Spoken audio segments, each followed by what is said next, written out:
You've probably heard this one, right? Muslims don't eat pork. It's one of the most famous dietary rules out there. But have you ever stopped to ask why? Is it just an old rule, or is there something more going on? Well, we're going to get into it. And that really is the big question here, isn't it? Is this just about faith, a sort of test, or are there other layers we're missing? You know, things to do with spirituality, physical health, even science. We're going to look at all of it. All right, so here's our game plan. First, we're going straight to the source, the Quran. Then we'll see what the Prophet had to say about it. After that, we'll get into the spiritual side of things and even touch on the science. And then we'll tie it all together. Okay, so to really get this, you have to begin at square one. And for Muslims, square one is always the Quran. This isn't just a recommendation or a good idea, it's a direct command from God. That's the bedrock, the absolute foundation of this whole thing. And get this, it's not some little footnote tucked away in a corner. The command to stay away from pork shows up 4 different times in the Quran. And, whenever you see that kind of repetition in Scripture, it's a huge sign that this is something you're meant to pay close attention to. So here's one of those verses right here. It's super clear, right? The flesh of swine, that's pork, is right there on the list with other things that are forbidden. For a devout Muslim, that's it, case closed. This verse alone is all the reason they need. But it's interesting, the Quran doesn't just lay down the law, it gives a reason. It uses this specific Arabic word, rij, when it talks about pork. And rij doesn't just mean forbidden. It carries this deeper meaning of something that's, well, impure, filthy, or spiritually unclean. Okay, so we have the direct command from the Quran, but it doesn't stop there. The teachings of Prophet Muhammad, what are known as the hadith, they come in and add another whole layer of understanding to this. And this teaching really expands the whole idea. It's saying, hey, it's not just about not eating it yourself. If God says something is forbidden, you can't profit from it either. That means no selling pork, no trading it. You can't be part of that business in any way. This really drives home how serious this is. In the Prophet's teachings, eating pork is considered a major sin. It's put right up there with things like drinking alcohol. So we're not just talking about a food choice like preferring chicken over beef. This is seen as a major spiritual line you don't cross. And really, all of this is pointing to one central theme in Islam, the idea of purity.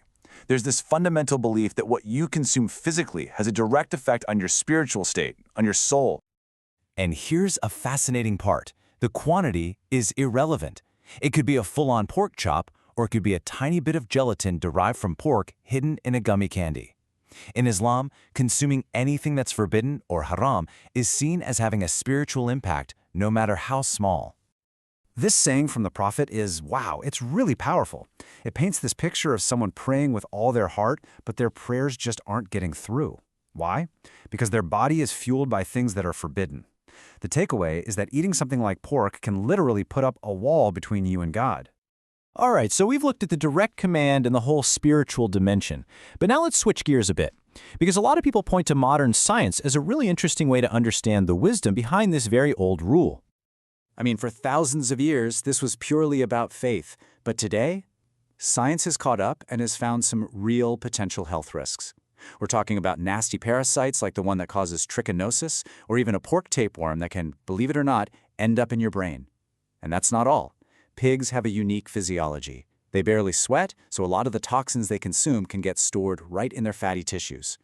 And this chart really spells out another angle that's important in Islamic tradition: the actual nature of the animal. Look at the pig. It's an omnivore, a scavenger. It'll eat garbage, its own filth, pretty much anything. Now compare that to an animal like a cow, which is a herbivore. It eats grass and has this really slow, complex digestive system that in a way purifies its food. The difference is pretty stark. And this isn't some fringe idea either. Back in 2015, the World Health Organization, the WHO, dropped a bombshell. They officially classified processed pork, things like bacon and sausage, as Group 1 carcinogens.